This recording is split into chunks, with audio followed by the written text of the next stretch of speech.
future of Curry Brand is with Li-Ning. And it starts with Mr. Li-Ning himself, an athlete founder who's built one of the world's most premium sportswear brands over the last 35 years. How about you just take a couple $100 million as opposed to a couple $100 million plus a few million more, and you don't have to betray your country and align with communist China? Is that feasible? Oh, it's not. Extol to us the virtues of socialism again.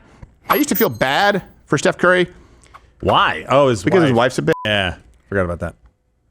And what do I mean by that? I mean, she goes on podcasts and publicly trashes her husband all the time. I don't just mean she has a tone I don't like. I mean, she's a bad spouse. Okay? So I used to feel bad for him. Now, I feel badly about him because he just couldn't help himself from trying to squeeze out an extra few dollars, even though he's crazy wealthy. So he decided to, what? Oh, work with communist China. The next stage is set. This is bigger than a shoe deal, bigger than the signature series. This is the partnership of a lifetime. The future of Curry Brand will be powered by a company truly rooted in sports and innovation. A partner dedicated to creating quality products with sneakers that I believe in. Oh, really? That will continue to deliver at the highest level. The future of Curry Brand is with Li-Ning. And it starts with Mr. Li-Ning himself, an athlete founder who's built one of the world's most premium sportswear brands over the last 35 years. Together, we will continue the Curry Brand mission with stories, platforms, and products that will inspire the next generation around the globe. Do one about the Uyghurs. And change the game for good. I'm leaning towards no. Yeah. What does that mean? And change the game for good? Yeah. What? How? By putting sneakers in basketball? Yeah, exactly. Now I get it. Oh, wait, you mean by putting more cheaply made sneakers? Yeah. Wait, there's no such thing as a sneaker factory in a communist nation, right, where it's used by slave labor. No. I just want to be really clear. Just to be clear, for those of you who are, Li-Ning has been found complicit in using forced labor to create products. Like, in case you think, like, no, that was just an old Nike thing, and we used to be mad at the Gap about it. No. Right. One of the worst offenders. Here's something else that's also important.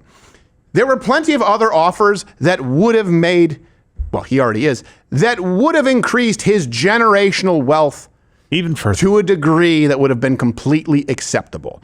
But he has to squeeze every last dollar out. And I say this as a free enterpriser, as someone who supports capitalism. You know how much money we have foregone because I just can't in clear conscience. These people who claim to be environmentalists, then they sell you fragrances in glass bottles and Criterion record and DVD sets for a player you don't even have, using petroleum products that nobody is asking for just to try and make some more money. How about you just take a couple $100 million as opposed to a couple $100 million plus a few million more, and you don't have to betray your country and align with communist China? Is that feasible? Oh, it's not. Extol to us the virtues of socialism again. And then guest of the show and noted dork, Jason Calacanis, weighed in on the deal himself, saying, "This is great work. Sports is a cultural bridge, and China and the USA doing partnerships is a peak diplomacy and a huge peace symbol dividend." I don't fully understand it. Let's do more of these. Music, startups, tech, science, healthcare, and art. Okay, let's go through that. Hey, let's do music, championing freedom of speech and criticizing government. Can't do that. Hey, let's do startups without permission from the communist government. Okay, can't do that. Let's do tech. I'm working in tech without any type of spyware. Oh, wait, can't do that. Let's do science.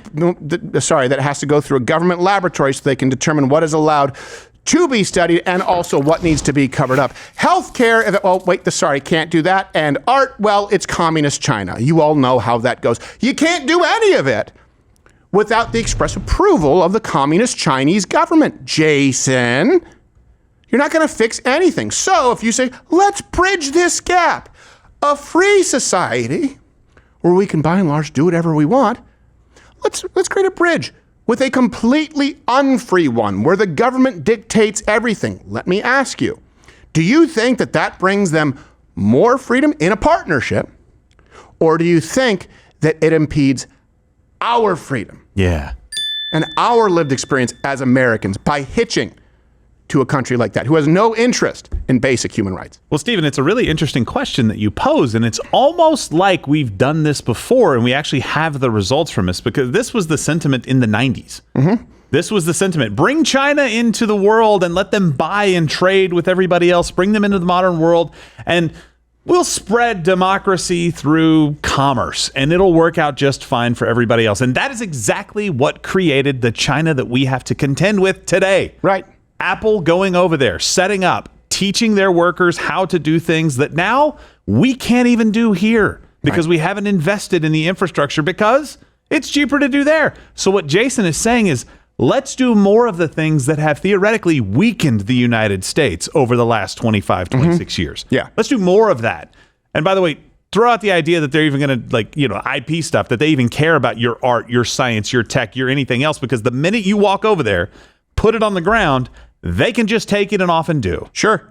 Yeah. And I understand the point, by the way, that I'm not throwing Steph Curry in the same boat as businesses out there, small businesses who need basic supplies or raw materials where they can only be procured in some cases from China or outside the United States, or the costs are just not even comparable, because if it comes down to communist unions in the United States, labor unions, or communists in China, well, then you have to pick the one that allows your business to be sustainable. That's not what I'm talking about. There are plenty of other companies that aren't directly under the umbrella of the CCP who Curry could have partnered with. Yes. It's not the same as a guy who needs a textile that will cost $12 per square meter if bought in the United States, or 40 cents in China, and they need to feed their kids. I get it. And I understand that plenty of people out there would like to reduce your dependency on imports, but you can't do it. It's the reality.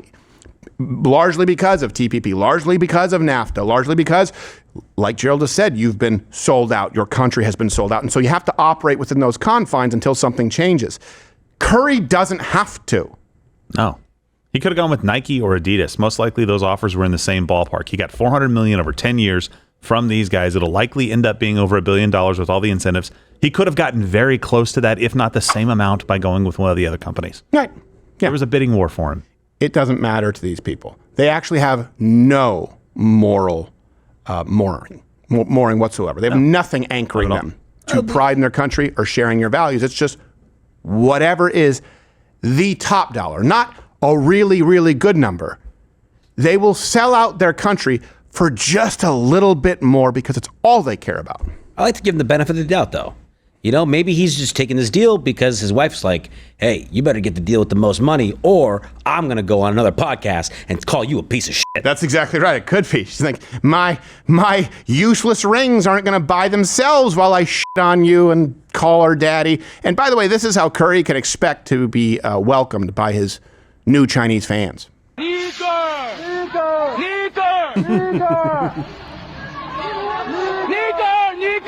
That must be a Chinese word, right? Yeah, they tried to pass it off as one.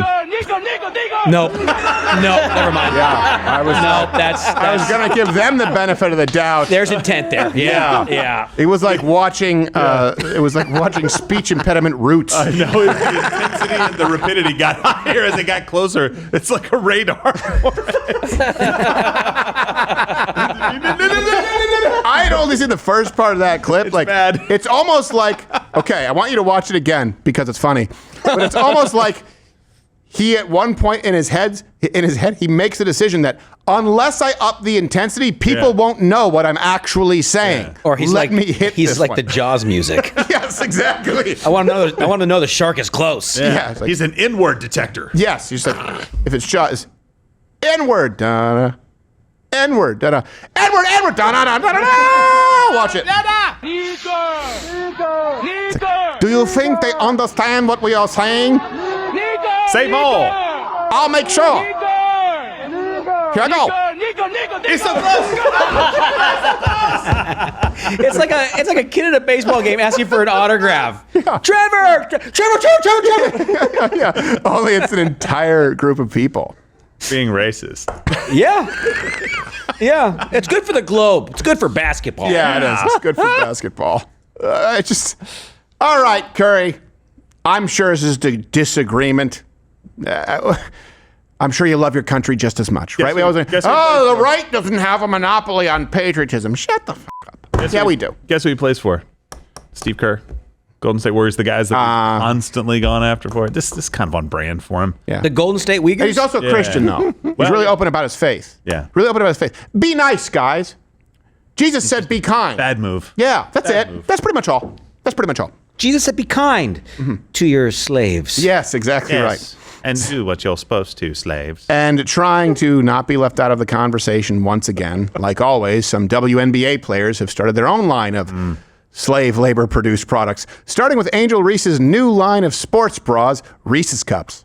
Reese's. There's no wrong way to make a bra.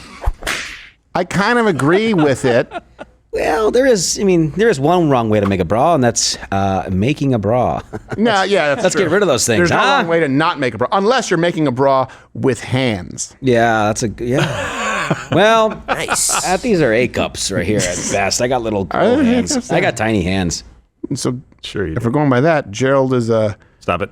Gerald will be the best bra. Yeah. No, noodles must have huge hands. That's true. Dude. Well, I think they're thick hands. Because you know what they say, big hands, Yeah, I don't. sledgehammer. I actually think there's more of a. I just decided to stop speaking because I knew it was coming. You just wait for it at that point. There are only 3 certainties in life: death, taxes, and Noodle's huge penis. You'll get no argument here. Hey, do you like what you saw?